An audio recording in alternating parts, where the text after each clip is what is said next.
indeed, we work together to make sure that everybody is moving up the ladder. First, I want to thank top management for resourcing this symposium every year. Thank you very much. Mr. Vice Chancellor, sir, our PhD students come from all over the world. In view of this, they learn to interact with colleagues from other professional domains and scientific domains, and they bring cultures from wherever they come from. To date, MAST has channeled out a total of 95 men and women graduating with PhD since enrollment of first PhD students in 2000. I think this is a great achievement for us.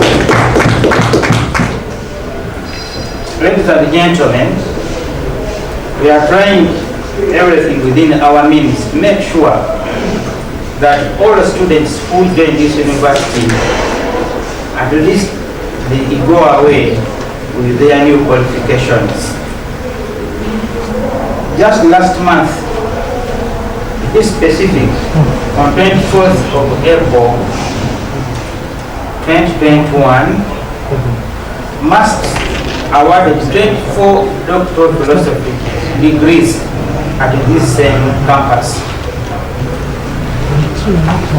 This number doubled that of last year.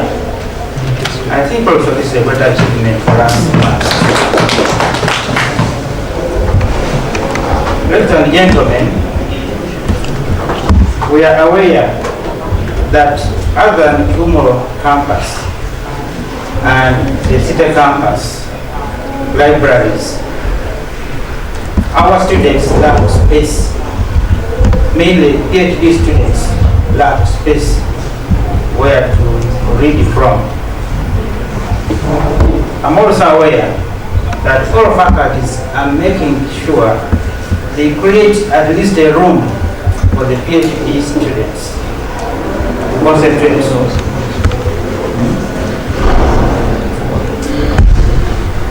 I want to let you know that at the directorate we secured space in a container where PhD students have started coming to study from there. Although the space, the container is a little bit at a distance,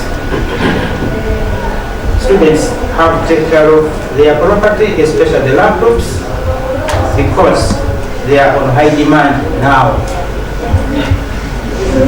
It is true, maybe you are not aware, that this week one of our colleagues lost a laptop in town campus, in the parking lot. They came and broke the car and they took away the laptop. So, because we are in new normal, the laptops are high demand, and therefore each student coming has to walk with the bag wherever is moving. Mr. Vice Chancellor, sir, I'm delighted to announce here that the process of acquiring Turnitin plagiarism detector has started. Following your approval for us to acquire the license from RENU. This particular license will have one administrator account, unlimited researchers and lecturers accounts, 1,000 student accounts, and above all, unlimited number of submissions per student. I'm sure by the end of this year, everybody should be using Eternity so that we weed out the virus of plagiarism. Thank you, Mr. Vice Chancellor. The university was preparing for the second semester exams when the coronavirus hit Uganda, followed by lockdown. To be specific, on 18th March 2020. At the time, the university was only providing face-to-face dissertation defense. Now, this traditional method of defense would to some extent compromise the most important strategy in preventing the spread of the coronavirus, that is social distancing. When the lockdown was lifted, with the guidance from top management, the Directorate developed the guidelines for online research proposal and thesis defense. These guidelines were approved at the 82nd Council meeting of 11th December 2020. I'm grateful to the board and the various committees that supported us in developing these guidelines. These guidelines were used at the defense for the recently graduating students. And in fact, during that phase of examination, a total of 3 students, candidates, contracted COVID-19, but were able to use these guidelines so that they were able to defend, and they defended successfully and completely. I appreciate all of our students for sharing their work today, and just remind them, even students online, that it's a requirement for all PhD students to present their research at least 3 times after initial registration on the program. So those who have submitted, they are in line with the regulations of our guidelines. They are in line with the regulations of this university. Once again, I welcome you all and thank the board and each one of you who have contributed to make sure that this symposium is held successfully. Thank you very much.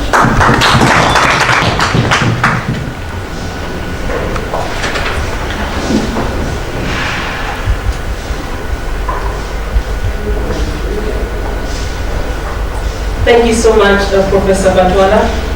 Indeed, the new normal has changed the world.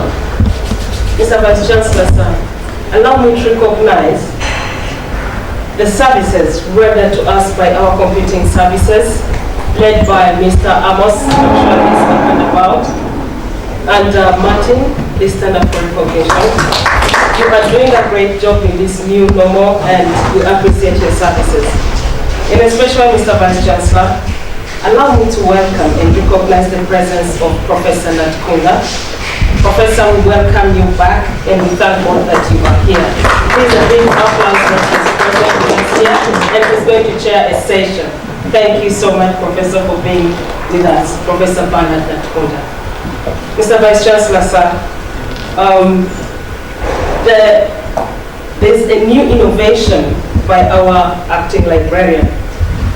He has introduced a certain service on how to support researchers in maths, especially those who need to create different accounts and archives. I don't want to preempt his presentation, but ladies and gentlemen, join me in welcoming Mr. Adrico for a presentation on how he is going to show us how we support the PhD students in the library. Thank you so much.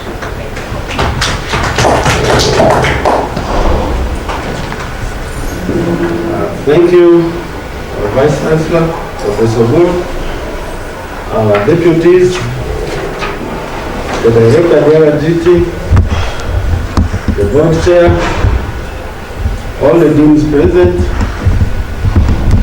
the PhD candidates, my colleagues in management, ladies and gentlemen.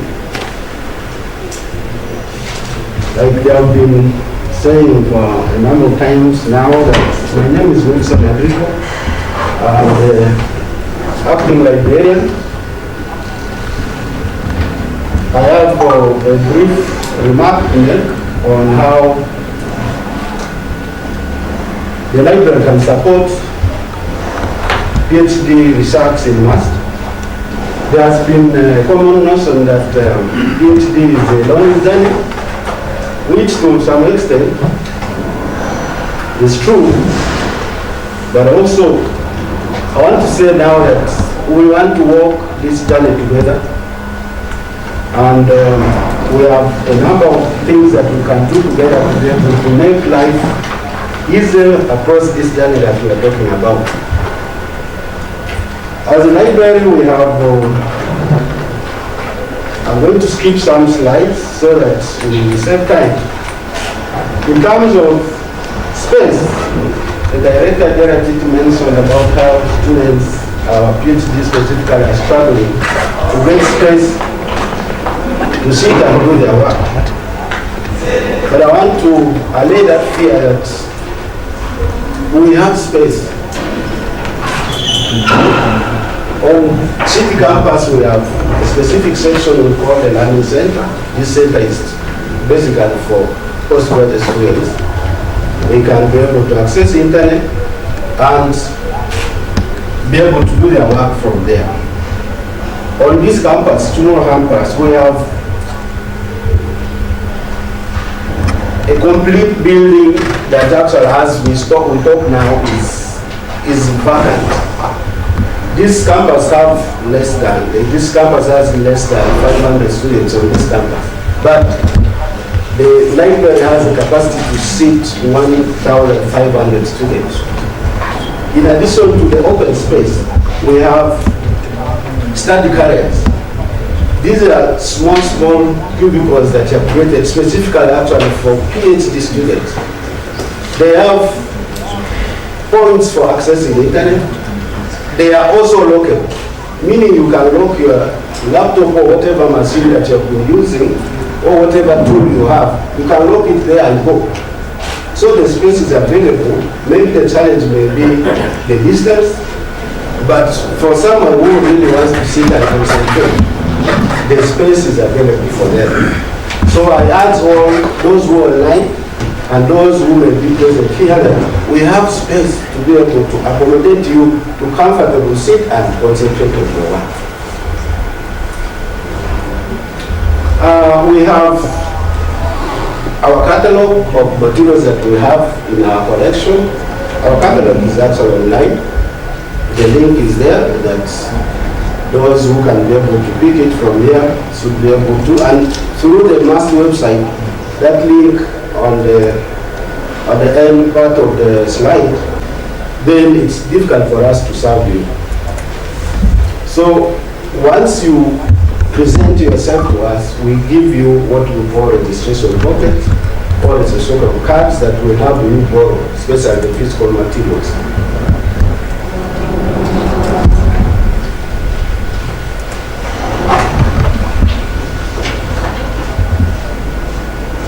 So we know that it's really difficult for many PhD students to be on ground.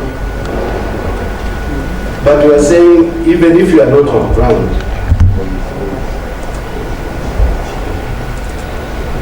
you can still be able to get service and be supported as you do your work. We have access to electronic resources. The e-resources that we have available include electronic books. We have electronic journals that are available that we subscribe to. We have different databases. The example, common one that we know is Research for Life. We have access to theses and dissertations that are done also in other campuses across the globe, including those that are in Uganda. We have access to reference books that are electronic. You can access electronic encyclopedia, electronic dictionary to be able to refer when you need. So how do we access resources in mass? We have three avenues. One is, we call them single point access. This is where the resource is available on our local computer within the library. Some years back, we received a number of electronic books from maybe myself, those of you who know who have done about that project. We received over 1,000 books which are available, which we share with students. You can have your flash and we put it for you on it, then you go and do it. Then there are those resources that are accessible within the university network, which we call local network access. There are some resources that are limited to our IP address. When you are outside the IP address, you may not be able to access them. Then we have resources that are based on the internet, that are available, and we access them through the different avenues that are there. How do we control access? We have resources that are controlled with the help of passwords. A given example is the Research for Life databases. And there are resources that can be accessed off campus still with the help of when you have your. I want to emphasize one aspect there, that these passwords, we don't just give them out. We just don't even post them on our networks because there are terms and conditions that we are supposed to fulfill. There are resources where when we are giving you the passwords, we have to brief you on what you should do. For example, Research for Life databases, the password you cannot use it outside the country.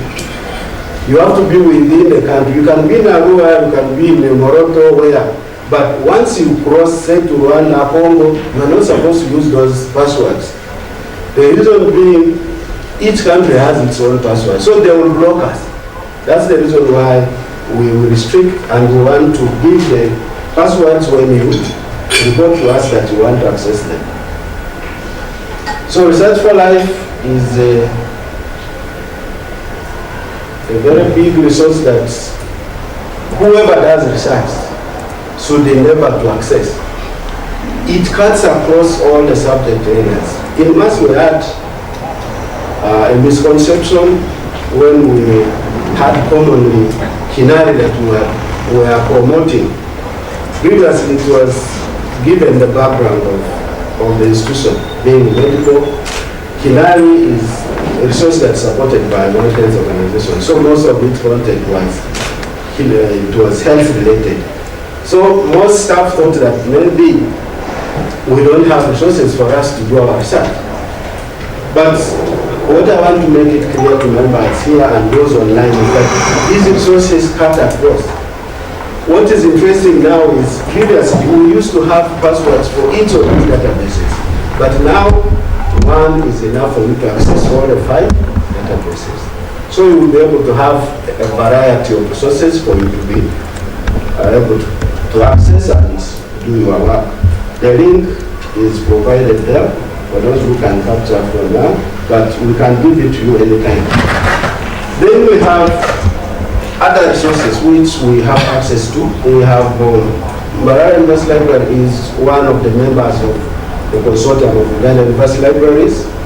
We have members of over 40 members that participate. And through that consortium, we are able to negotiate for access to some journals that otherwise would be difficult for us to access if we went as individual institutions because they would be too expensive.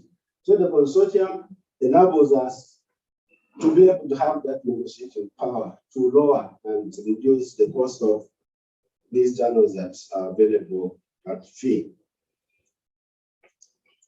So we have a number of links that are available for students to use. Some of them, these ones that I'm showing are free. They are available online. You can be able to access them, download whatever resource you want to use. All these are free. Other support services that we offer, I just want to mention them so that those who need help will have to approach us so that we work together. We do support literature search. We know that whatever study you are doing, you will need literature either for your background or Even when you are discussing your results, all that you need literature. And we can support you. Either you give us your topic and we sit together and do it with you, or we train you on how you can do your research. I know we have our common Professor Gogu. Can give you anything and everything.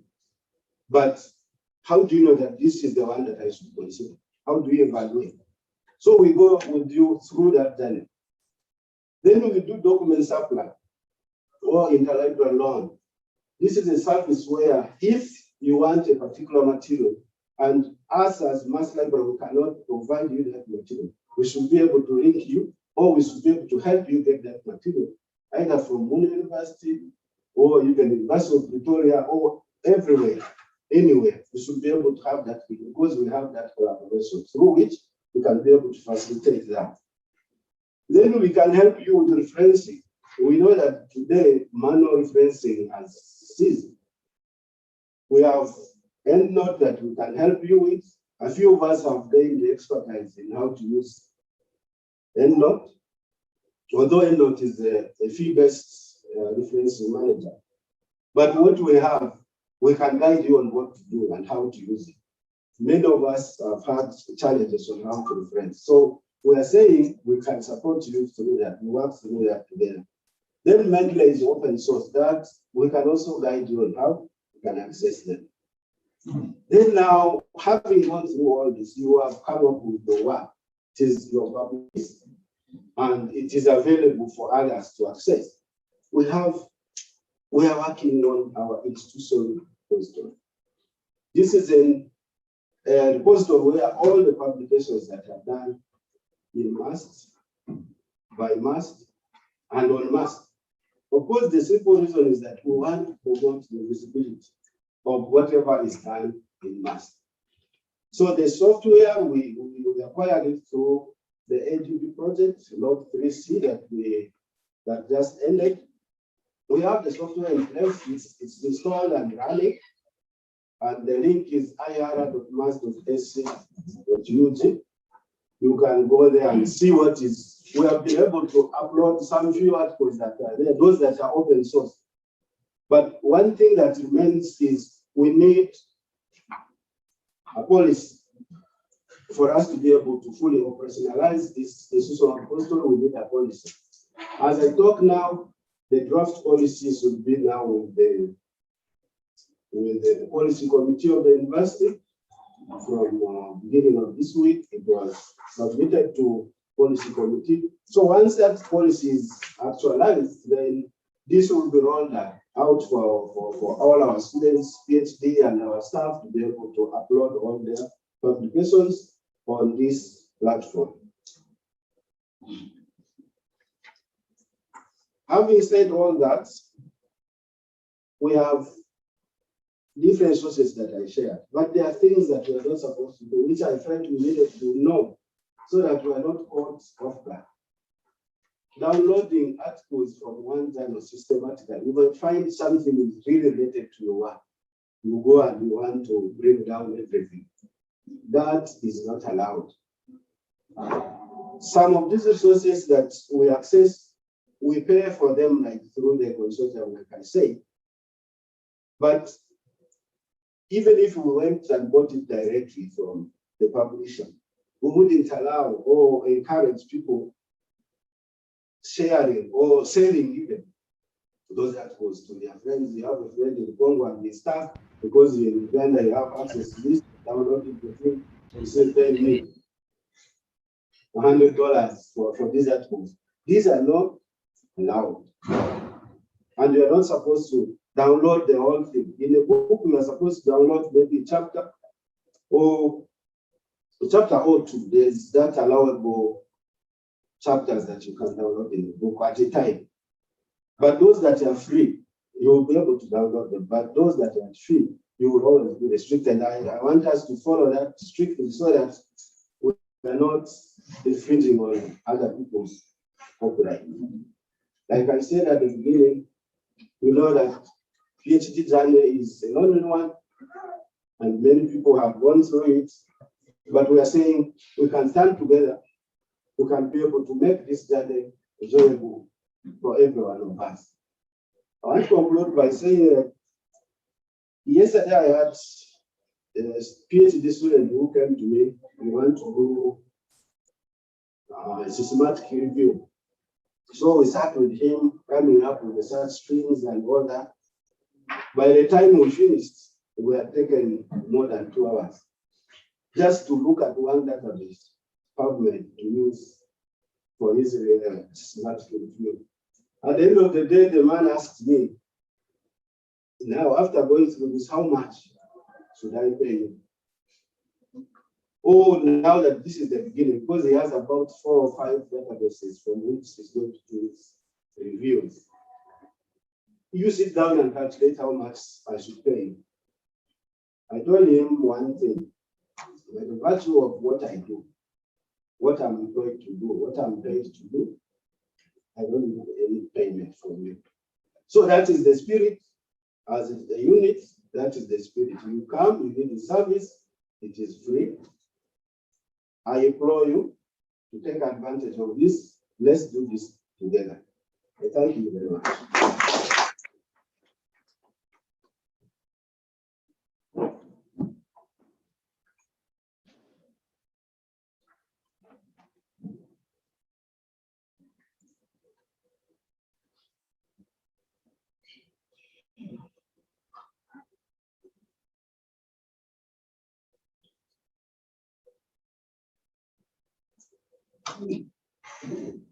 Thank you so much, Mr. Druko, for the presentation. Mr. Vice Chancellor, sir, in absentia, I recognize the computing service team. Mr. Amos, please stand up for recognition. He's the man behind the scenes. Mr. Owen, please stand up. As we are here, Mr. Vice Chancellor, every paper going to be presented is already uploaded on the university website, and that is courtesy of that team. The other part of the communication crew, I would like to recognize the presence of Madam Shilani here online. She's helping the communication crew of the social media pages, Twitter and Facebook. But with us here present, allow me to recognize the presence of not your namesake, but Mr. Bua. Bua John, Bua Stewart. He decided to drop the oath, but he is our social media person and he's pursuing a bachelor's in IT.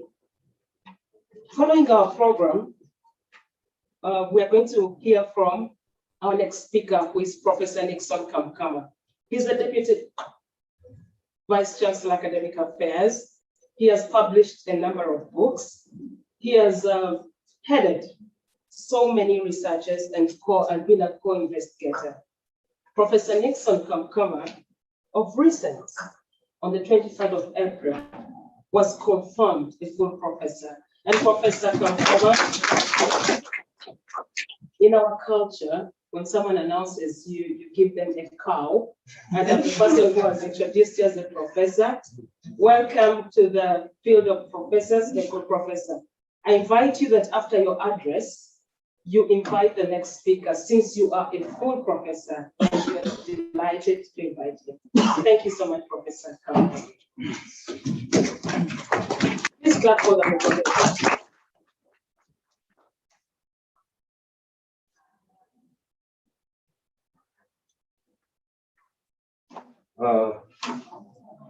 Good morning, ladies and gentlemen.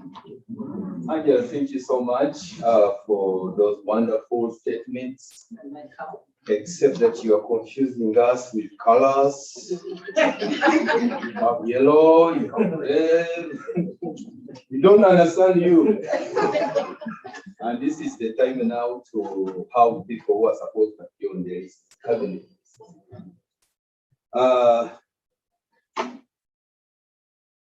Our Vice Chancellor, Professor Celestino Boa, the Deputy Vice Chancellor in charge of Finance and Administration, Professor Charles Shao Kazoa. I hope I know. I don't know whether I'm right there. The convener of this conference, Professor Gawa Amon, and your team, Associate Professor Vincent Batwala, Director of Research and Training, graduate training, our deans, I have Dr. Tijambo, my colleague, I have the Deputy Dean, I hope you are representing the Dean, Dr. Obongoloch. He's also Mgole, because he's a senior lecturer now, step ahead. So, Dr. Kagwa, I want to appreciate you because you started the journey. You know, we're together in 2016. Deputy Director CICT, Medat, Dr. Professor Natkunda, congratulations. These days you are no longer sending me some messages, means you are comfortable.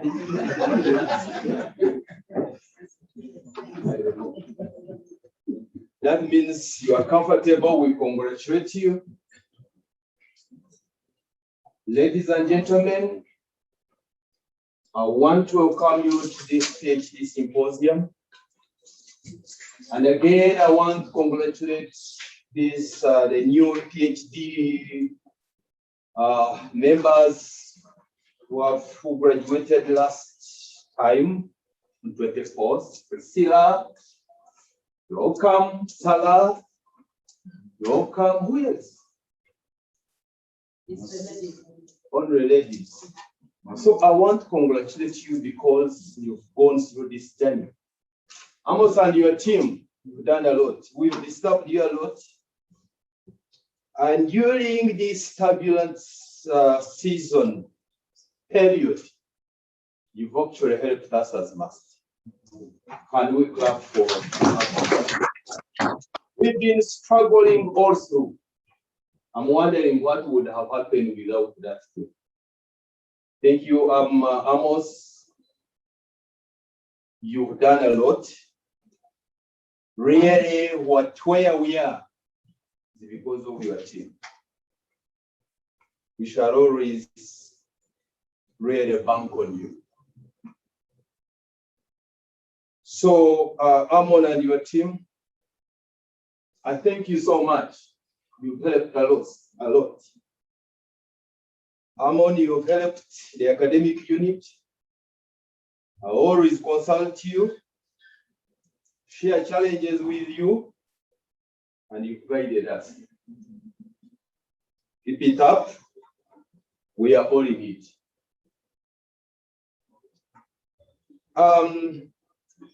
We are living in a changing world. And I want to thank the organizers of this conference because of the theme, which is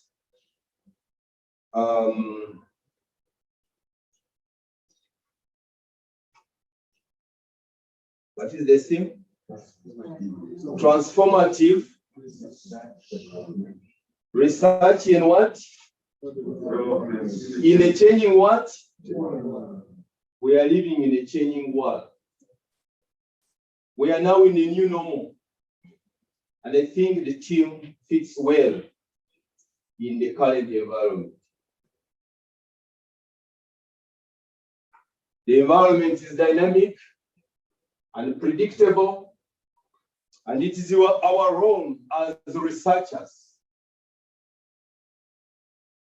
to generate information that will help us fit in this environment. It's a changing world, you cannot remain static. And researchers, that is the role of researchers, to ensure that they remain relevant.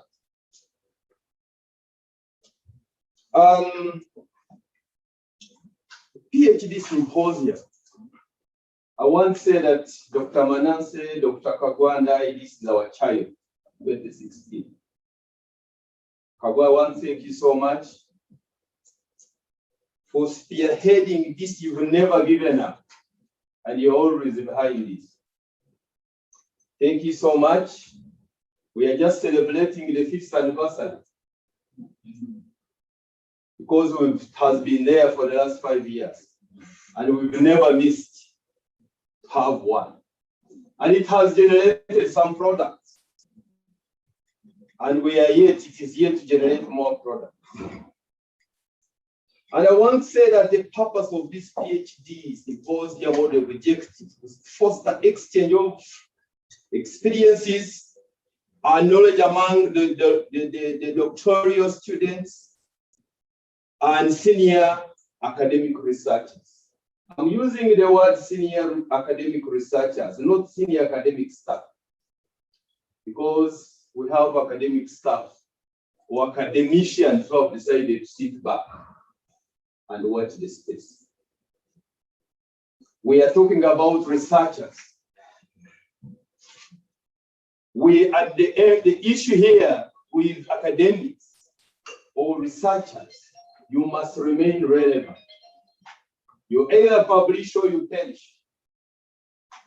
Because if you're not publishing, you are not competing for space with these professors at an international level, then you are lost.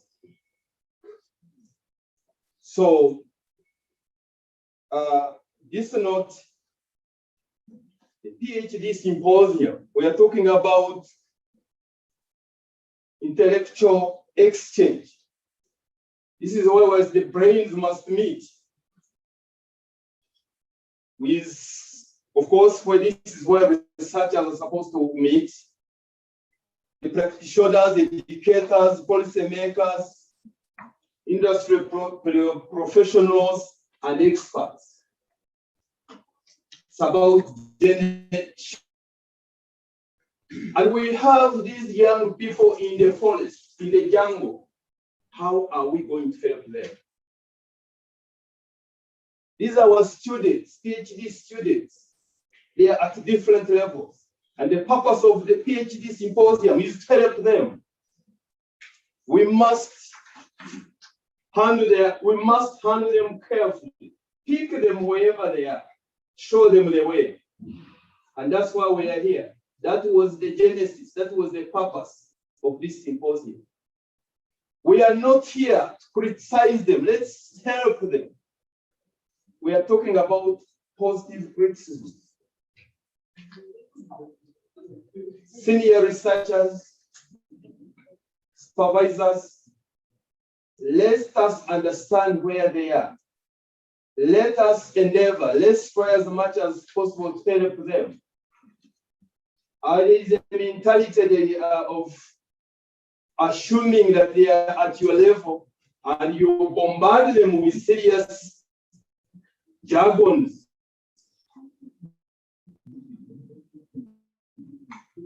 Philosophical orientations, many things. They are very far. They need to be helped. How do we help them? Let us speak them. Let us do more of listening than criticizing them. How do we help them? That is the purpose of this PhD Symposium. They don't know, some are lost, they're in the jungle. How do we show them the way? And that is the reason why we are here.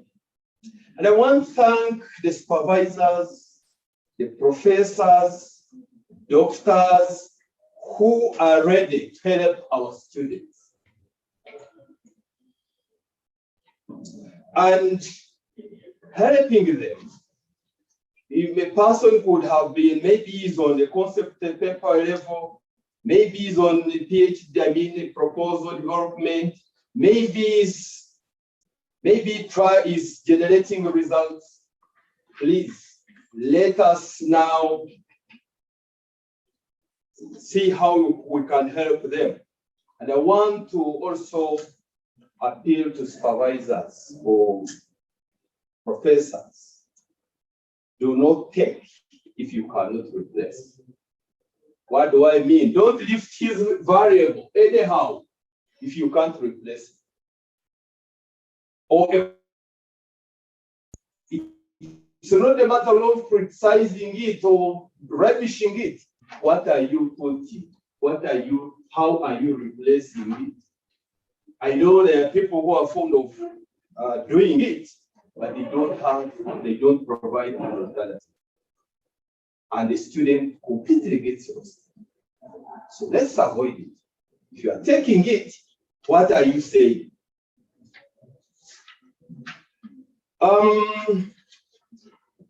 To students, you must listen. Share your work. I was going through that book. I've seen some of the students I'm supervising are not present, which is very unfortunate. You cannot light the candle and cover it. Expose yourself, expose your work so that you can get feedback. One of the reasons of this PhD symposium is to get feedback from your seniors. But if you are hiding your work, then what are you doing? So please, students who are there, those who have not shared, those are not ready to share their work, that is a big mistake you have made. Because this PhD symposium is made for you. If you don't get feedback from your seniors, then what are you waiting for? We are not ready to be surprised with whatever you are going to do. Stand before your seniors and defend your work. They can rubbish it, but there is learning that takes place. Instead of hiding your work, it won't help you.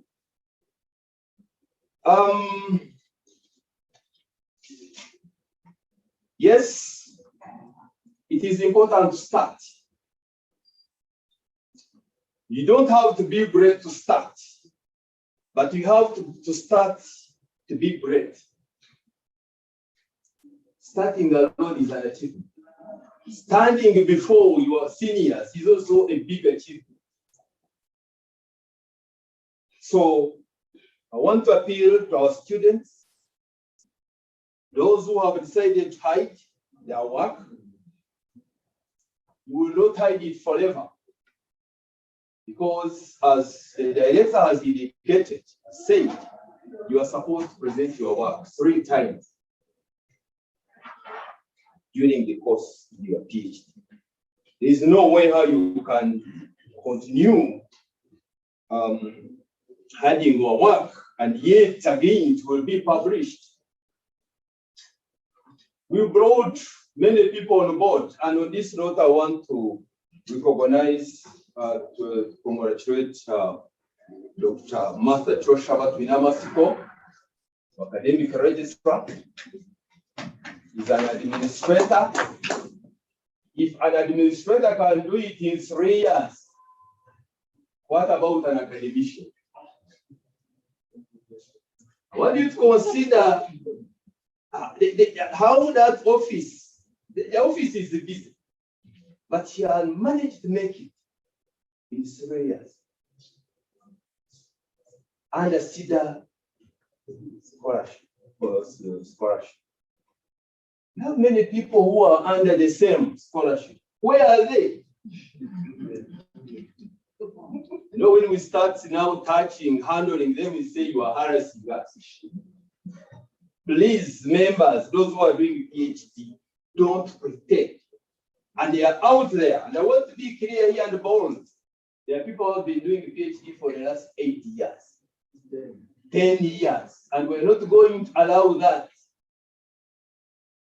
This is the time to present your case.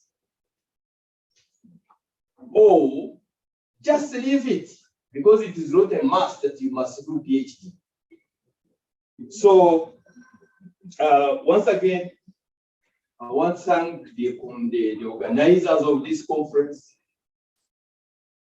We appreciate you. We know COVID has disorganized us, but you've not given up. We are all in it. We must promote. We must ensure that the academics, research, innovation,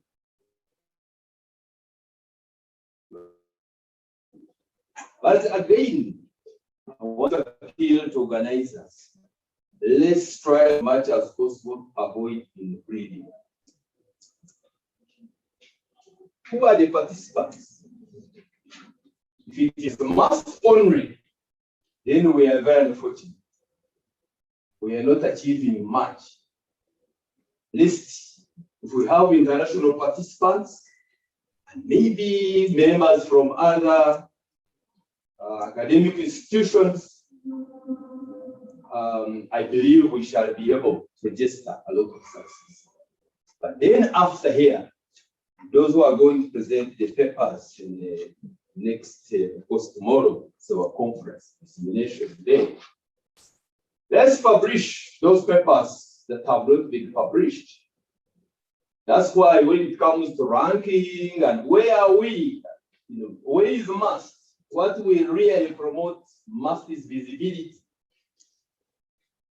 If we Google your name, what do we see there?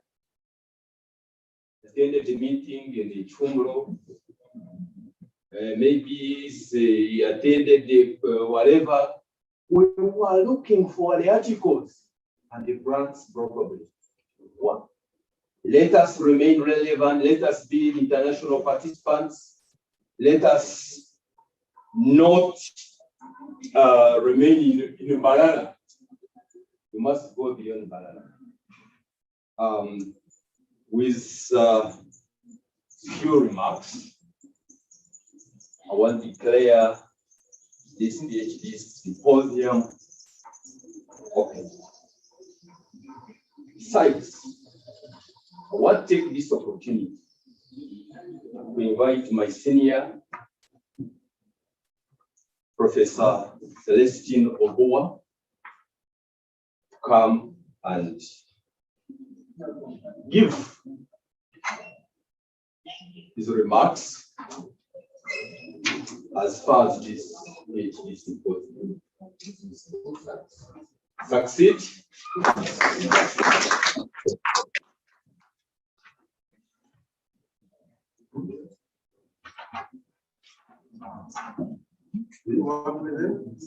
When your presentation, you can stay there, Professor. You can stay there. But you have so I can control it from here. Let's see. We put out the presentation now, let's see.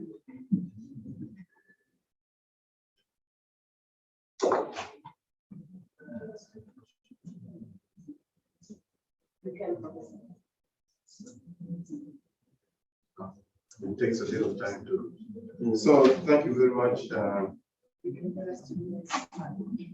can do that slide. Are you the one pressing it on? So thank you very much, Nixon. I think there has been too much. Oh, I'm being told that this is muffling by me. Good morning, ladies and gentlemen. Good morning, those online. I will just dispense off with the protocol and just recognize everybody present, your various capacities, but thank my deputy for inviting me. I thank the organizers of this symposium. So let me I have been asked to give a keynote, and let me give a few remarks before I continue with what I prepared, basing on the comments that have been said by previous speakers. One is the purpose for which we established the DRGT. I think it was well elaborated by the director of DRGT to regulate, control, and promote research and higher and graduate training at the university. And this is the fruit of that one. There was the issue of the mentor's role or supervisor's role. Again, PhD journey requires a lot of support.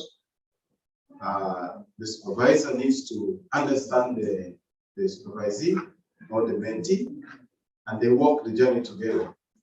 If you are not ready to mentor, perhaps, as my colleagues say, you may just respectfully pass that responsibility Because the failure of a student is your own failure as well.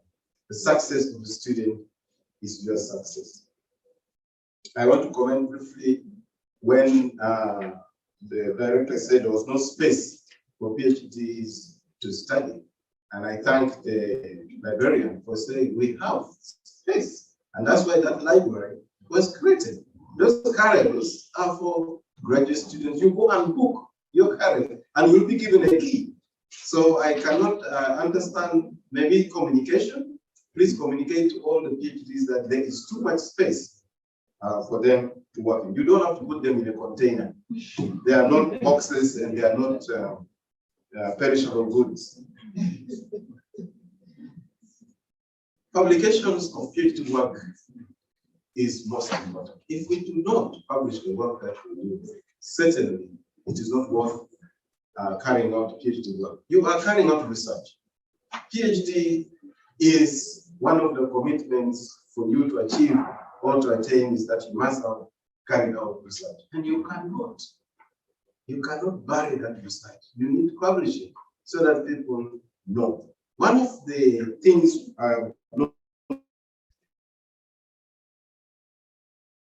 as a PhD candidate, once you have published your work, it's unlikely that an examiner will fail you. But you keep it, as one of the candidates told me when I just come to this university, I asked, oh, you have been doing PhD. Have you published your work? He said, no. I don't want people to steal my ideas.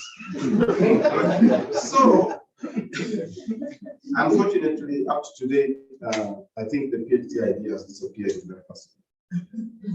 What we need to do as an institution to support PhD candidates and other graduate students is to establish what we call cross-cutting courses.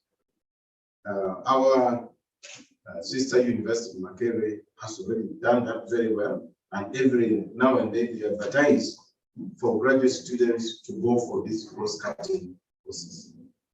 It includes things like philosophy of research, research methods, gender, statistical analysis. Various packages come for statistical analysis. Referencing. The librarian said many people do not know how to carry out reference. There are very many different referencing tools. There is ManRef or something like that also. ManRef, EndNote, and things like that. For those who handle human beings, there's what is called responsible conduct of research, which is a course that you must carry out. Good clinical practice, which is a course you must carry out. Good laboratory practice, which are courses you must undertake. And then there will be specific courses that you need to take to support you. If you are in economics, I am sure there will be some special economic course that you take to make you a better economist or a better what's that field? The money world. So we need to develop these cross-cutting courses, and it's a task I'm going to give you, director, that you need to begin to think of how can we have in-house cross-cutting courses that our PhD candidates or master students can undertake. With that, let me now go to what I can you put presentation on?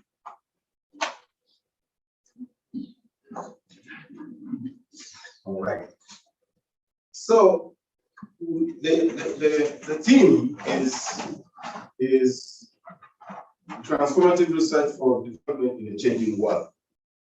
Today, what is causing this changing world? And I thought this presentation, I would actually want to apply it to COVID-19, which is giving us what we are now calling the new normal.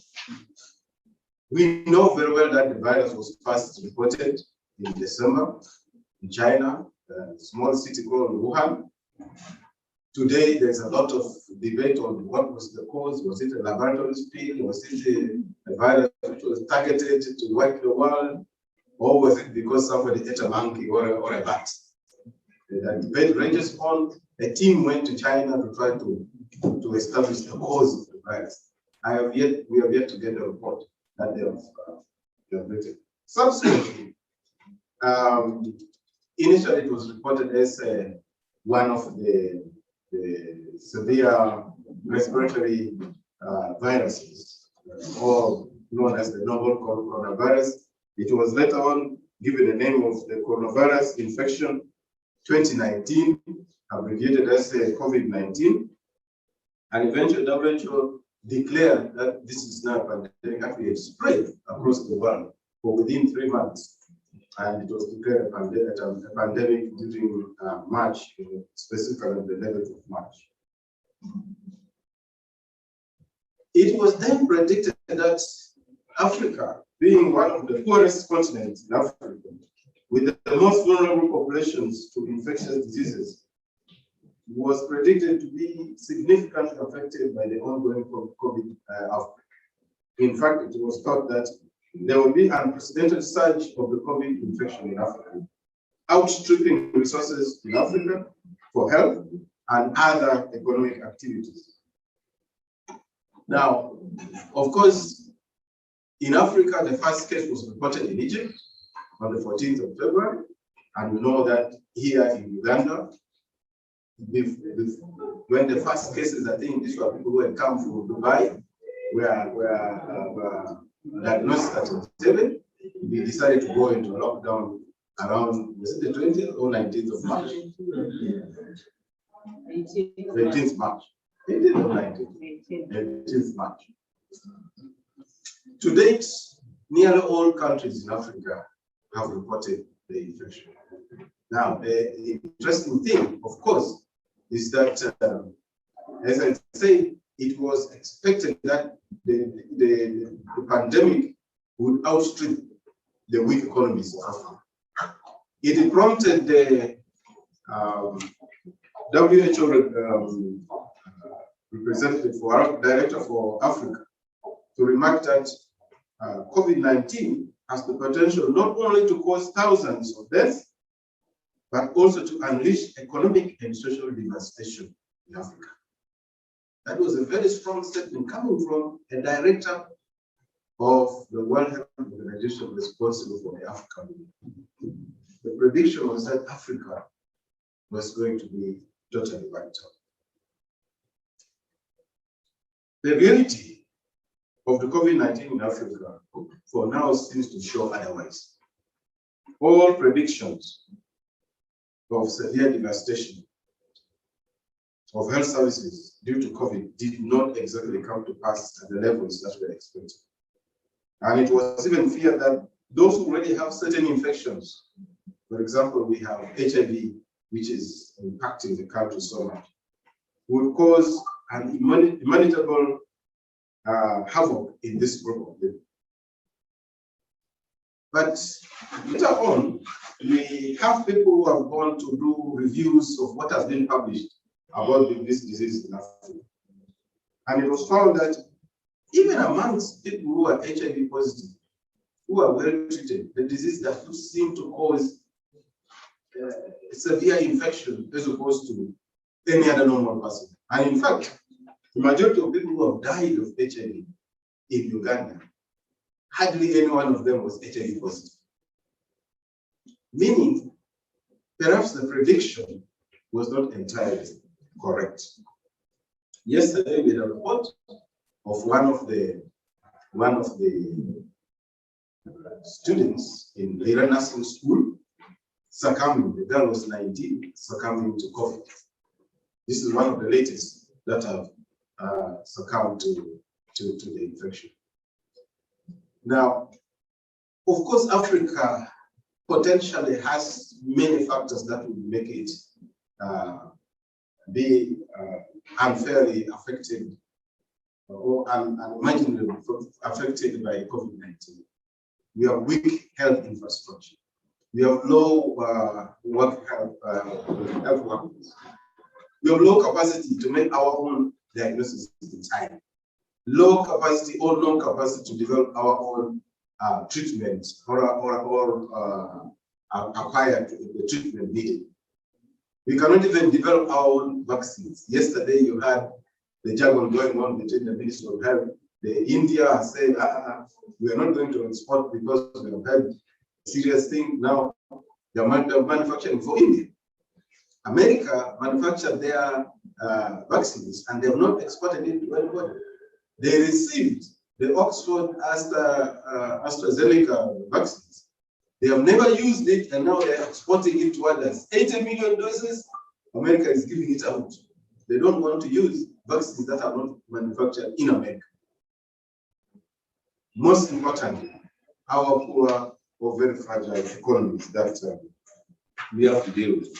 These are factors that make us today as researchers need to be cognizant of, because it affects how we are going to carry out research. Just statistically, to date, this was the information I downloaded from website on 18th was on Monday, Tuesday.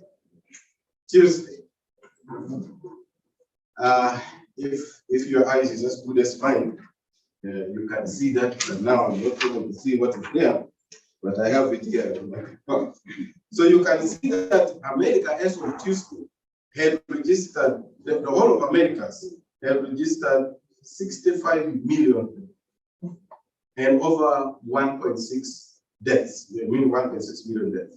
Europe, 53 million, 1.1 deaths. And then you come down to Africa, that Africa registered 3.4 million cases and 84,000 deaths. And globally, 163 million people have been reported infected with over 3.4 million deaths. So you can see the disease is slowly has been increasing and in waves, and we're going to see how these waves work. But come to Africa itself. So I picked some countries. South Africa, Morocco, and Egypt seem to have the highest numbers. Then you compare with Uganda, which is a typical low income country. The South Africa, Morocco, and Egypt are middle income countries, so they're relatively rich compared to Uganda. And Uganda has, by Tuesday, reported 42,799 cases with 347 deaths, compared to South Africa, which had reported 1.6 million with 55,000. So the number of deaths in South Africa alone is more than the total number of reported cases in Uganda. This is not an easy matter for us as researchers to think of.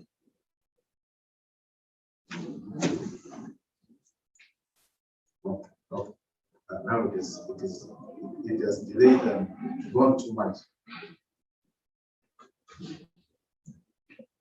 When we talk of waves, some of us have difficulty understanding when people talk of, oh, there's a third wave, and so on and so on. Those of you who know a bit of physics and harmonics, you know that a wave is either an up and down movement. So you look at that picture, and you'll see that indeed there appears to be waves, except at this point I cannot work. Oh, it does. Okay. So this is out in the Americas. So it started low in December, it increased, and then tended to decrease a little, and then went up around June or something like that. That was now then December. This was December 2020, which was a big thing, and then it came down a bit and started going up. But now it is coming down because of the vaccine.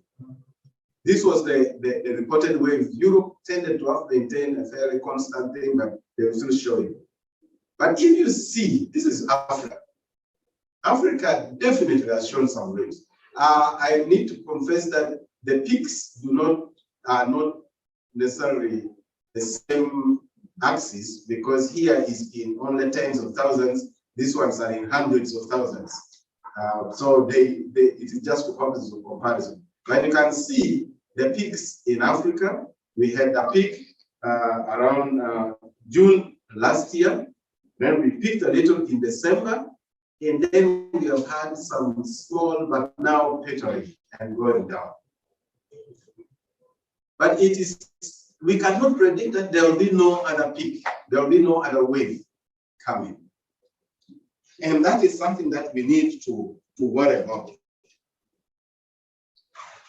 the countries have responded in various ways, and we all know the effect in Uganda, and then the curfew. And how did it affect you as researchers? How did the lockdown affect you as researchers? And that's something that we need to consider. Why are we talking of a changing world? Because these factors, which are beyond our control, affect the manner and the ways in which we are going to conduct ourselves in the research work. It will limit many activities. It will create many challenges, and such challenges will include limited access to the participants that we want. It will affect economic activities that spur research activities. Lack of money is not only for you, the researcher, but also even for your participants. And if you go in a community, you're going to conduct research, and the community is genuinely suffering due to lack of money, there is no way you're going to conduct an effective research. For those of you who do community surveys, you will realize that it is very difficult to carry out a survey in a community that is suffering. Poverty, illness, disease, and so on. Children are at home, they're not being educated. Girls have become pregnant instead of attaining education. They are others are being married off and violating the laws of the country. And there's not much we can do about it, because the pandemic has created a situation that is going to make it difficult for us to understand. Important points that I would want us to react to. Can you press forward a bit from there? There are some important questions. The next one. So, should the pandemic situation persist, what are the likely options for you as a researcher? This one I'm addressing all of us, because I am sure all of us here are researchers. If it persists, what are we going to do? What are the mitigating measures that we need to do in order to address this challenge? Particularly that for those who are conducting research, research is always limited in time. There is no indefinite research. Research is limited in time. Whether you are doing it for PhD or whether you are doing it just for other investigation, there is still a time limit. If we cannot carry out measures that are going to ensure that we address the issue of time limits, then we shall get into trouble. It will lead us to what my deputy talked about, people who are persistent in the PhD work. Are you prepared, or are we prepared, all students, to take advantage of the technological solutions available for research? These are some of the questions that we need to put in our mind. Now, whether the end of COVID pandemic is in sight or not, I think the answer is a loud no. We do not know that the pandemic is in sight. Next, please. And the massive waves that we have shown is already a good indicator that perhaps we need to be prepared. That already we have heard that there are different variants emerging. We have talked with the South African variant, now there's the Indian variant, and so on and so on. Tomorrow, you may also get the Ugandan variant, which again will create waves in the country. The issue of vaccines being used now is going to help, but we cannot be sure that the vaccine is going to help forever, because one of the things that have not yet been done is how long does the protection last? I can report I have received my 2 doses of the AstraZeneca vaccine, but I cannot tell you how long. I cannot tell you whether I'm protected or not, because I don't know whether my neighbor here is going to infect me or not. So the important thing is that there will be no magic breaks to some of these questions that I've asked. To address some of these changes that we are talking about, we just probably need to be aware of them. We need to work towards logically addressing them.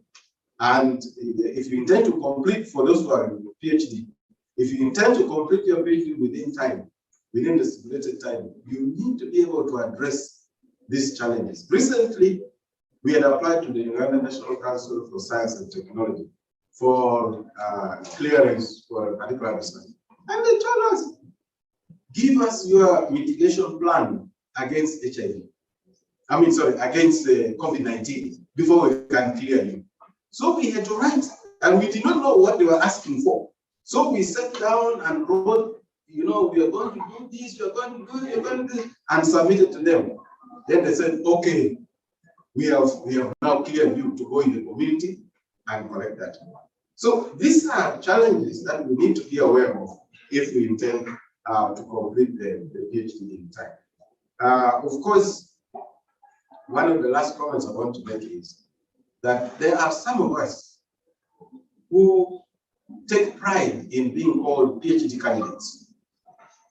They have, when somebody writes the initials after the titles after their names, John Okello, MDCHB, MNed, blah, blah, blah, then they put their PhD candidate as a title.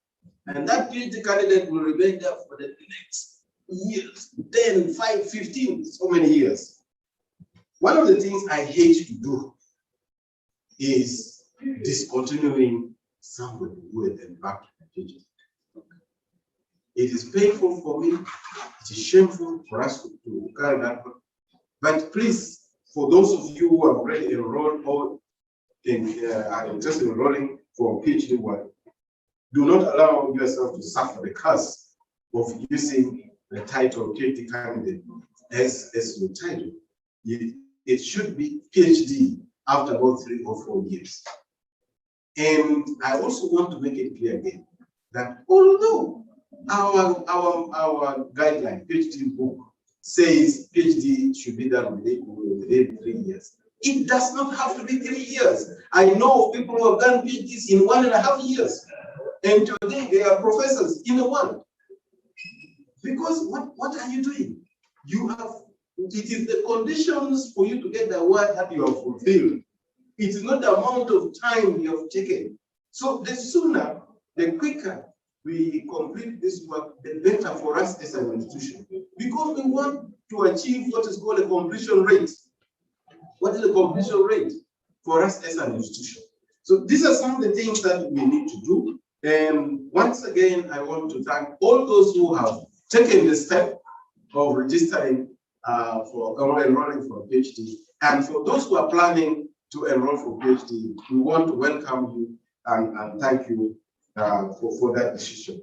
And before I conclude, let me also congratulate Becky and Sarah, what's the other good name? Navacho. Sarah Navacho for being our recent graduates. When we have more women attaining PhDs, it makes us proud as an institution. Of course, those of colleagues who are promoted to the rank of professors and so on, and those who are promoted to whatever rank you're in, I congratulate you once again and wish everybody a wonderful symposium. Thank you very much.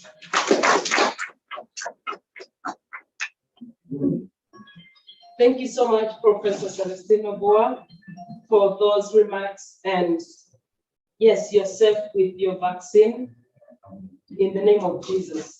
Ladies and gentlemen, allow me to continue welcoming those online, and most of them are our presenters today. But in a special way, ladies and gentlemen, let's recognize the presence of our rapporteurs. But in person here we have Madam Kate Iman-Rampa. Thank you so much for your services, and we rest assured that we have quality while you are here with us. We're going to have a group photo, and after the group photo, we shall have a health break. Allow me to recognize, Mr. Vice Chancellor, the organizing team. Let it be the second to take a group photo, but the group photo, I invite your deputies by your side, and the two wagoners, and the rest of us will stand. Maybe for gender balances, I will also sit there with them, the PhD holders. So, yes, gender balance. There are two gentlemen. The dress code for the photo is mask on. Mask on and mask off. For social media, mask on. Thank you. I invite my communication group. Please, let's have 4 more chairs there. The deputies on the side and the 2 ladies on the side.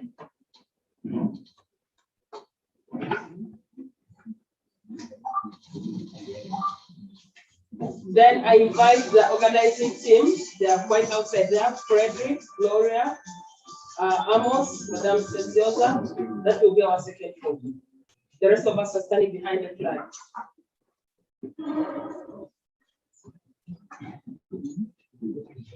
Once again, I welcome you all for the PhD Symposium as we are organizing ourselves for the group photo. We shall have 2 rooms for the breakaway session. Allow me to recognize the presence of the following persons who are going to be in room 1. Agre Obo, David Bamtura, Emmanuel Aishakie,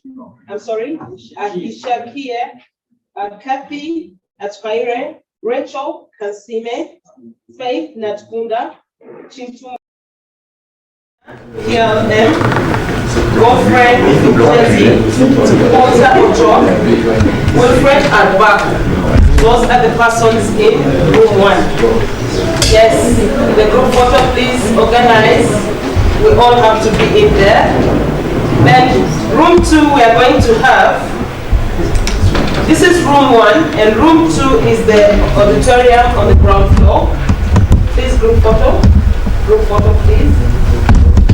Jones of Overroach and the rest, we shall all fit. Mask on.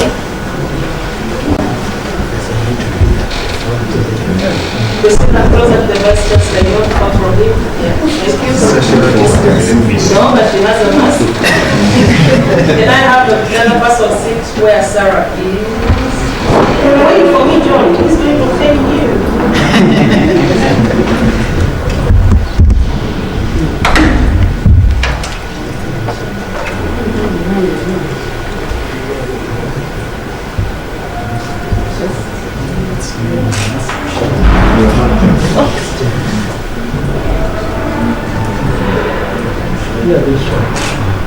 When you smile, we can tell.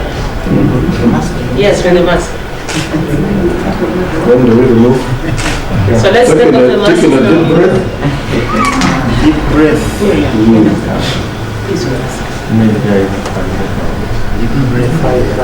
Okay, this is a good one. We can see how we're smiling on the screen. Dr. Kijambo still has his mask on. Yes, I cannot remove He it. cannot remove it. I tested. Oh, sorry. He survived.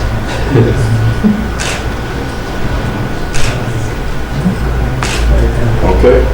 The next photo is the organizers. Please stay behind for group photo. The organizing team.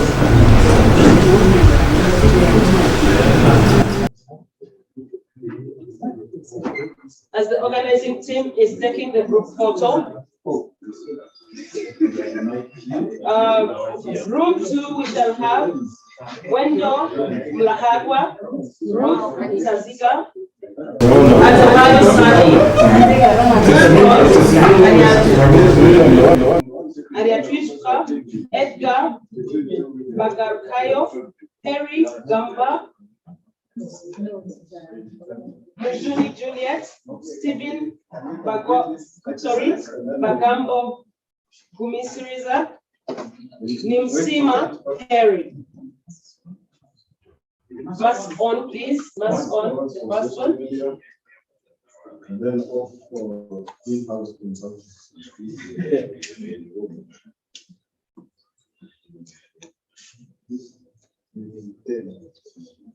And then in our breakaway session, we shall have the following chairpersons. Professor Bernard Natkunda, Dr. Jones Obongoroch will be our timekeeper. Associate Professor Eunice Olet, Dr. Simon Kauma, Professor Jerome Kabachenga, Dr. John Businje, Associate Professor Leju, and Dr. Priscilla Muhechi.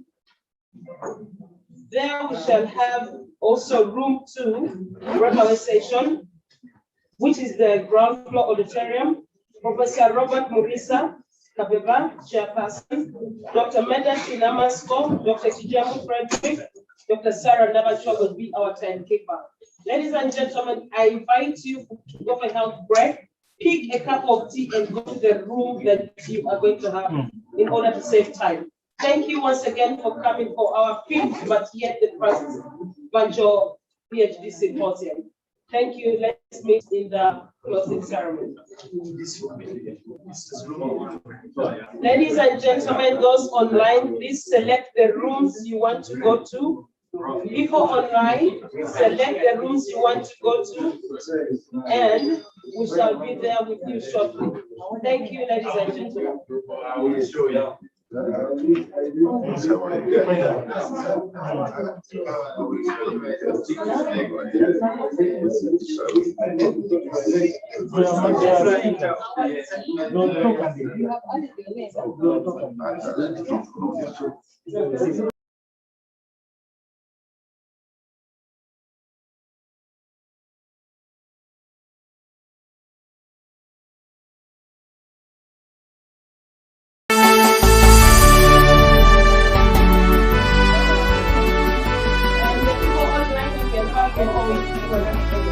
Thank you.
This is Uganda, a beautiful country with tremendous potential whose resilient people continue to recover from the political chaos that followed independence. Mbarara University of Science and Technology, also known as MUST, was founded in 1989 with Faculty of Medicine offering undergraduate programs in medicine and surgery. By 2001, it had also opened a Faculty of Science and a Faculty of Development Studies. Our mission is to create the highly skilled workforce that is essential for our country's sustained economic growth and development. We train doctors to heal the sick and maintain a healthy population.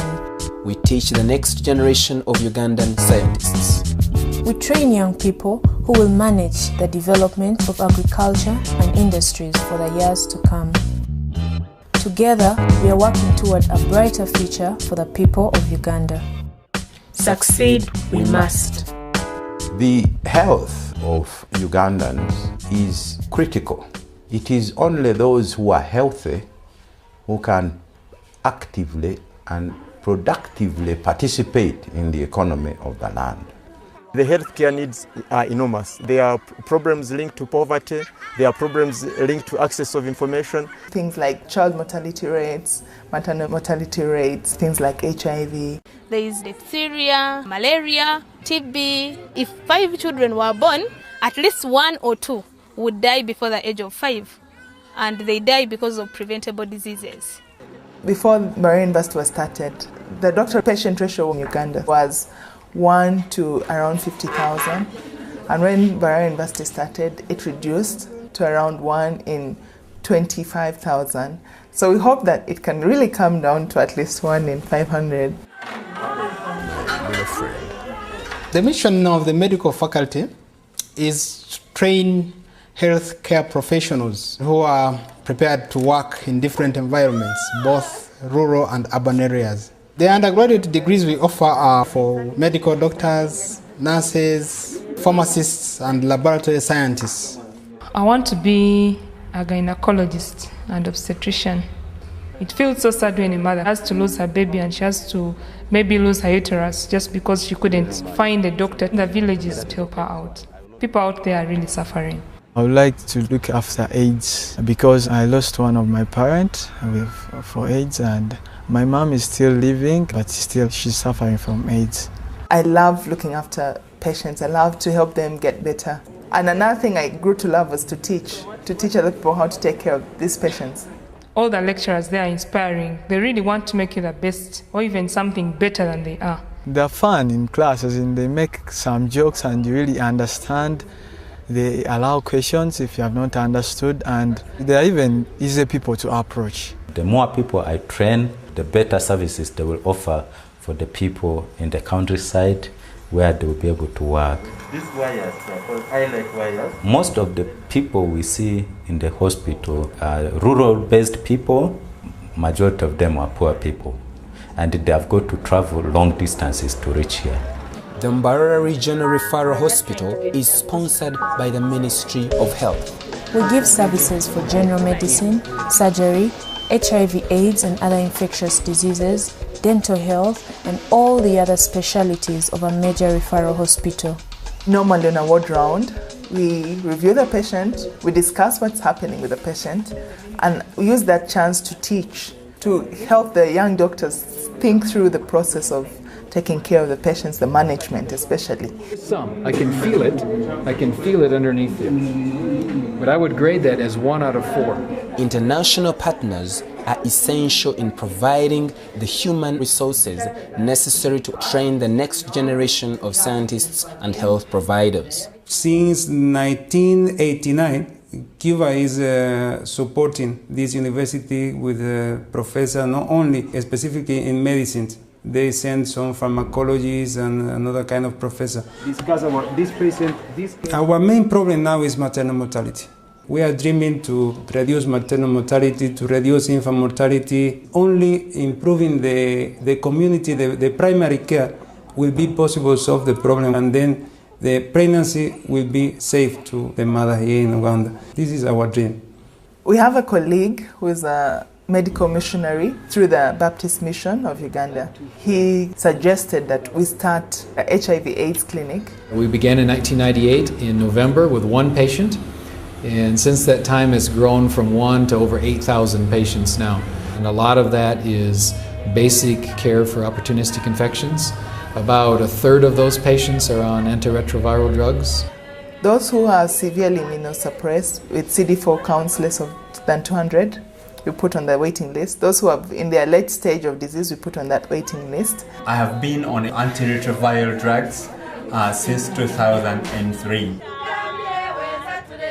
Since then, I'm now strong and my CD4 has risen from 200 to 580. Currently, we have 1,500 patients on that waiting list, and if you're first on that list, you get your drugs. All our collaborators provide essential support for the mission of the university. A growing relationship with American organization Doctors for Global Health has sent medical residents at Montefiore Hospital in New York to assist with training medical students on the wards. So that's a good observation, physical observation that you made. The university has worked a lot with THET, the Tropical Health Education Trust, a British NGO. We've looked at that, so we've worked out she's got a raised ESR and a mild... They've also sent faculty. We have currently 2, and they've been helping in responsibilities of teaching, clinical care, running of outpatient clinics, and also teaching postgraduates in form of tutorials. And the definition of infarction really... THET initiated the postgraduate training program, and this was in view of building capacity of the local Ugandans to become lecturers. And currently in 2005 we are 6 lecturers in the Department of Internal Medicine. MAST offers more than 15 master's and PhD programs in several fields, including obstetrics and gynecology, biochemistry, ophthalmology, surgery, and public health. The courses of the Masters of Public Health are offered by Lund University of Sweden, and the courses are offered online here in this learning center. And like you see in my background, it has modern computers. It is connected to fast-speed internet. Masters of Public Health here is very relevant and important. I'm mainly interested in community empowerment, and Bara University implements a community-based health program. That is, the doctors are trained to tackle the problems of the people from where they are. Community health is the core of the program. For a third world country like Uganda, over 80% of the population is rural. So medical personnel have to be encouraged to work in the rural settings. Students need to be prepared to go the extra mile, use minimal resources, give clear messages to the community so that health and healthcare can improve. That's why students have to spend part of their training in the rural areas. While in my 4th year of education, I was placed in a health center we spent 6 weeks there, mainly doing community visits and health outreaches. And that is really very important. It makes you appreciate the health problems at the grassroots. It's part of the inspiration we have to continue working with upcountry settings. What's really exciting to me is that we are training not just doctors, but nurses, a whole different cadre of healthcare workers. And those healthcare workers are not staying here, they're going throughout Uganda. And so we've got doctors that we've trained that are excellent doctors that are now out teaching others in other parts of the country. These are ART drugs. In Ibanda Hospital, I'm the main teacher for community health. So we go to the nearby communities to make practical what we teach. It's exciting because we speak to the whole community. We do health education about how to prevent illnesses like malaria, like HIV, many communicable diseases, and also we instill in them more health-seeking behaviors like attending antenatal care, like bringing their children for immunization, and like also having their deliveries in hospital or at least health centers. The medical faculty is not just an academic training institution. We are also working every day for the immediate care of local people all over Mbarara district. Today is a Child Health Day for this particular area, which is planned together with the Ministry of Health to ensure that most of the children get immunization services, deworming, and they are weighed to ensure that they are growing well. One goal of the university is to empower communities to manage their own problems. The Child Health Project trains community volunteers to manage simple illnesses and refer complicated ones. We share knowledge, and when you visit their homes, you notice a change. At least if there is food in the house, it's covered, the bushes are cleared to reduce the malaria, there is a drying rack. At least people are more informed than they were before.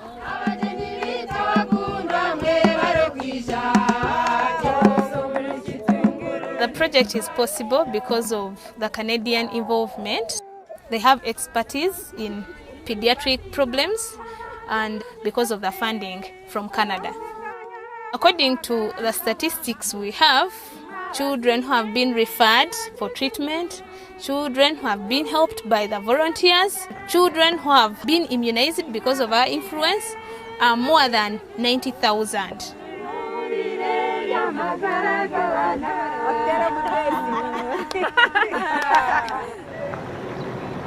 The Faculty of Medicine has many vital collaborations with local, national and international organizations. For example, Mobile Hospice Mbarara provides hospice care to rural patients with terminal diseases such as AIDS and cancer. These patients have already been to all hospitals, they have been to all herbalists, they have been to everywhere, and they are at the end of their life and they are in a lot of pain. They come to hospice or we visit them in their homes, we counsel them, give them drugs for pain, relieve their symptoms like the smelling wounds. Mobile Hospice in Mbarara, we teach the medical students and the nursing, the postgraduate and the undergraduate, we teach them palliative care. It is a way of spreading the palliative care to other people because when they finish, they've got other hospitals and they're going to meet this kind of patients we are talking about. The university collaborates closely with many other organizations, including the Family Planning Association of Uganda, the Mulago Mbarara Joint AIDS Project, Doctors Without Borders, the University of California, the AIDS Support Organization, Joint Clinical Research Center, and Center for Disease Control in Uganda. As it struggles to grow, the university faces tremendous financial challenges. There is not enough money in the budget for basic maintenance or to develop infrastructure. The usual nurse-to-patient ratio that we have is about 20 patients to one nurse. In my clinic in the dental department, the equipment are all now beyond the age of 20 years, and because they are being overused, they are all running down. There's so much that would help, even just drugs for treating just the common infections. People will end up dying because of lack of medical facilities, no medicine, no equipment, no what. But the university has great ambitions to grow and be able to produce more highly skilled graduates. It is being planned that this learning center, which is funded by the Swedish International Cooperation Agency, also becomes a learning center that transmits education to other places of the region. The technology is very expensive and needs more support. I want to see Mbarara University be a state-of-the-art research center, but I know this is a big dream because we need funds to carry out really good research, and we only can manage this through international collaborations.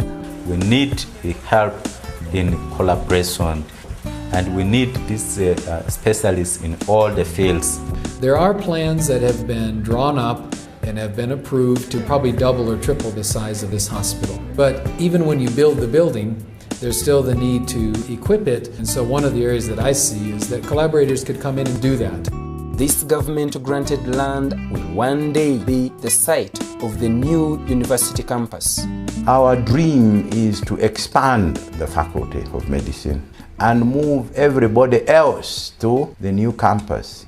But we now look forward to those with the funds to help us to start on the development of this campus. We believe that with more researchers, more intellectuals joining us, we shall be able to grow into a big and competitive university. There's a phrase that we use in the local language here called mpora mpora, which means slowly, slowly. And it just means that with time, things will happen. The motto of must is succeed we must. Under whatever conditions, we must succeed. I will succeed, and it is a must. I must succeed, and after 5 years, I must leave this place as a doctor. Our university, Mbarara University of Science and Technology, is moving in the right direction. We need support to continue this. Together, we will succeed. The people of Uganda are counting on us. Succeed we must.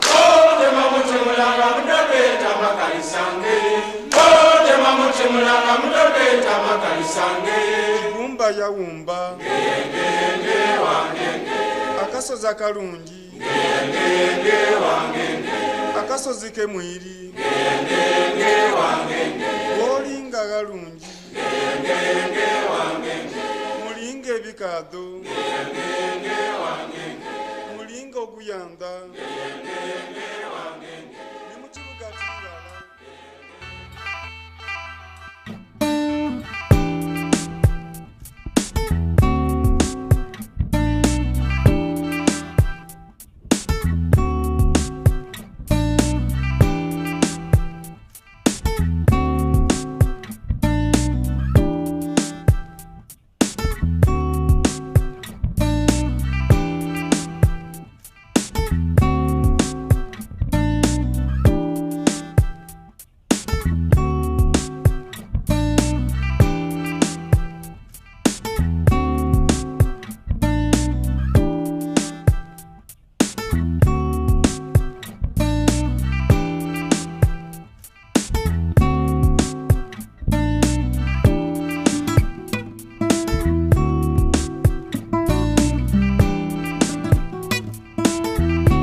Empower youth in technology. EYIT congratulates mass graduates 2021 upon finishing your studies. Yes, thank you very much, you who is viewing EYIT TV. Now with me here is the faculty dean of the computing faculty at the same university, Dr. Everest. We are so glad to have you, Doctor. Thank you. Wow. Doctor, more graduates and, few jobs, the faculty of computing, and these people that we see graduate today, we have one of your own, Jimmy, graduating as the best, I think, in the university. Are they getting jobs out there? Okay, thank you very much for this question. It's a wonderful question. And I must say that the Faculty of Computing and Informatics graduates do not have a lot of issues when it comes to finding jobs in the Ugandan market, even outside. Because from our statistics, we have so many degree holders from the Faculty of Computing and Informatics who are placed within very good companies, and also those who have come up with their own innovations. We see a lot of entrepreneurship skills out in the community, where we see our graduates doing their own things by supporting the technology that we impart on them in our faculty. Wow. So a few of them could be on the streets here and there, but it doesn't take them a lot of time to get what to do. Okay. Yeah. Well, talking about innovations, Doctor, we have to remember that at least there are a few findings and a few people quite trying to challenge this, that actually most computing students will graduate with wonderful concepts. I'm talking about research, but then out there these solutions are not in the market. Is that true anyway? I would say yes and no. We have had where students really sit down and get an innovation, but when it comes to the funds and the resources to really implement this kind of innovation out in the community becomes a challenge. But now we have different sources, both the government and the private sector. If you are really smart, if you've been with us for 3 years, you shouldn't be having a very big issue in finding the resources that you need to really implement what you need in the community. So that one is being addressed both at national national level, at international level, and at the private sector level. So any student who has an innovation is able to implement it if they really put a lot of emphasis and effort in it. Well, a lot of emphasis and efforts they do and earn a degree.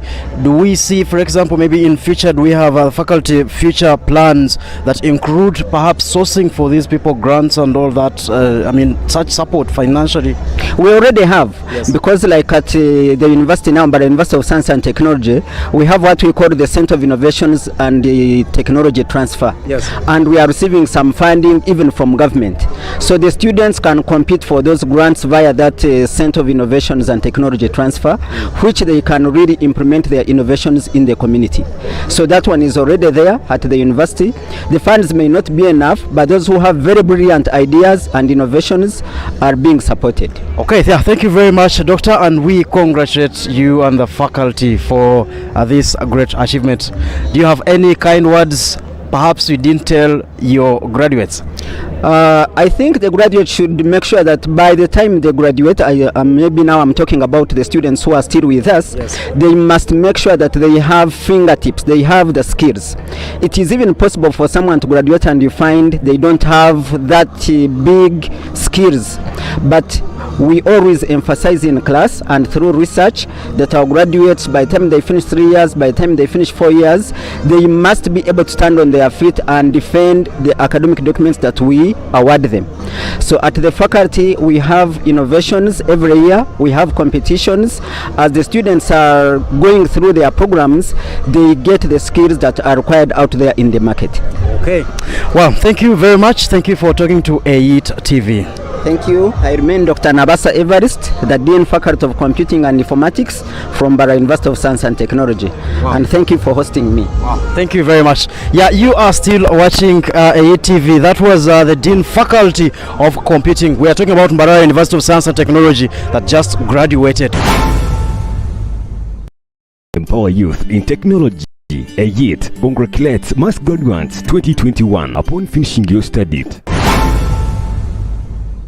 Yes, thank you very much, you who is still watching AIT TV. Sankara here. We are still on a master graduation special, and trust me, now is a special moment. I'm talking about Honorable Dr. Kamara, the FDC flag bearer, and actually also the winner of Kabare, and we'll be seeing him in Parliament. But most importantly, and if we are to dig deep into the relationship with Mbarara University of Science and Technology, you'll find this gentleman on the University Council. Dr. You're so much welcome to AIT TV. We've waited for long. Oh, thank you so much for hosting me, and I like your innovation of AIT TV. Yes. Perhaps what you have not mentioned is that I am an alumni 311. I did my bachelor's here and I did my master's here. Actually the chair. And I'm chair of all alumni, and we are under the organization of convocation. And the convocation, I represent convocation on the University Council. And on the University Council, I'm the Vice Chairman of the University Council. So I'm a big stakeholder. Yes. And as you know, other stakeholders in this university expire. But alumni, the only stakeholders that do not expire are the alumni. The lecturers can come and go, students come and go, council will come and go, the Vice Chancellor goes, the Chancellor goes. Even actually the visitor will go, but the only people who will remain are the alumni. So we are the only permanent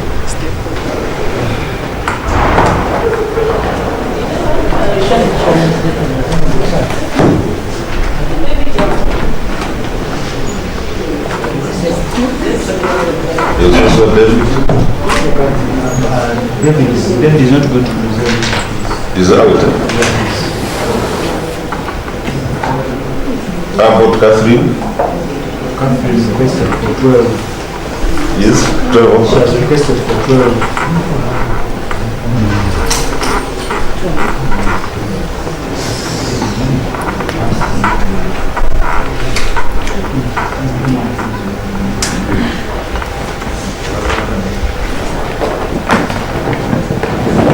Yes, Agre, are you there? Agre Obo?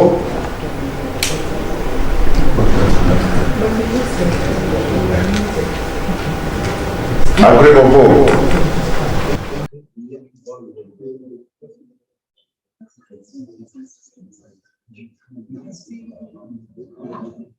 Agree or vote? Are you ready?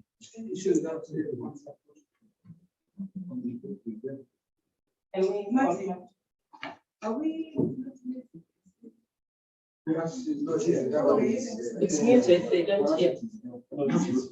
Oh, okay, fine. Anyone wants their telephone number? Who in particular? I don't think they hear. They should be excluded. Who in particular? You can call them. Or let's chat. Can we go to the chat? Oh, I mute there. We can't hear. Oh, he's talking to one of them. No, we are waiting for you. Is that agree or vote? Yes, this is a vote. That's Collins here, you guys. Which of them? No, he's not presenting. You come. He hasn't suggested.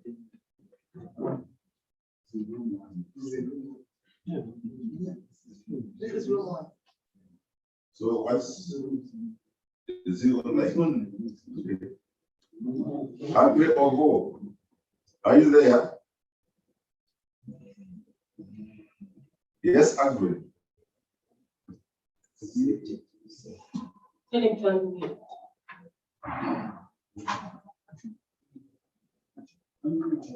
can ask him to say something we can make it.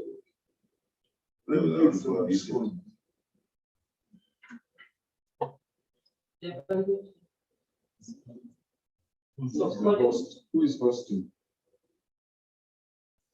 I thought the host can have unmute. Let's move on. You control it. Is the leader.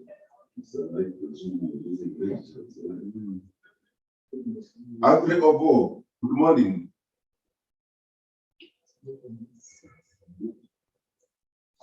Agree? But if you run it, then you also struggle in tears.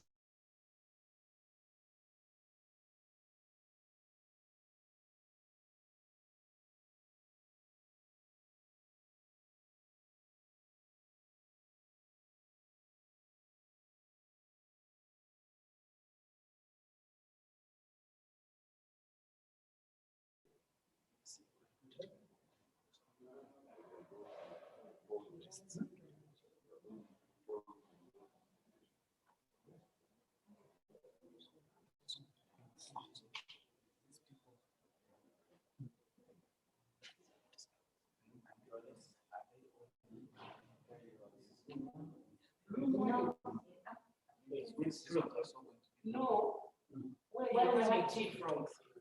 Come back and put yes, on the fourth floor. Okay.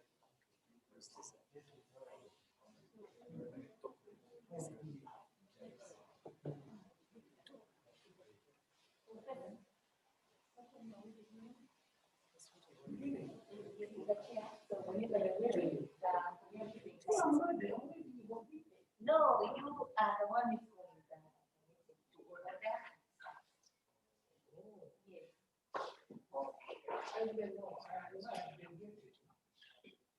they have told us that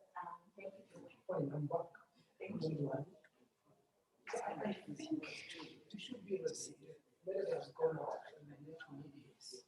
No, we can prepare next person try start. Yes, we can ask. So let's I wanted to join. Okay.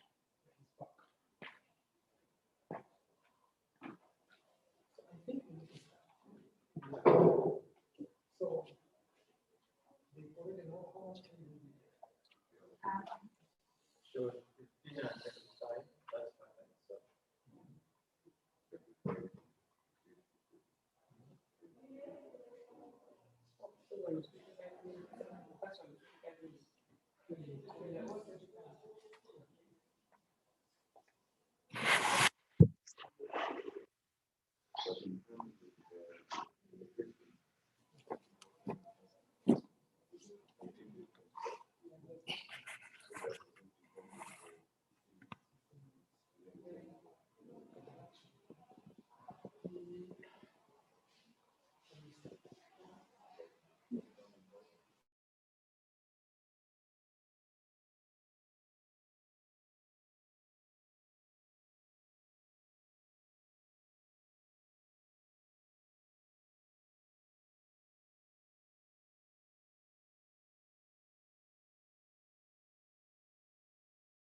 taking the topic algorithms for the detection of people crowds in the wireless network. I'll try to summarize it in the few slides, so many people may be listening to.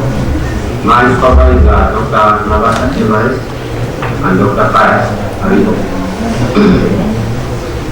So briefly look at in many countries today, we can't develop practice and less. Around and they can just be very disastrous.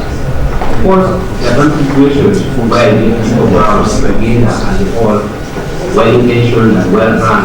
Whichever the case, it's a need for us to manage, for those in charge to manage and control the crowd. So, to do with two possibilities, either we are proactive and avoid the crowds from building us. So that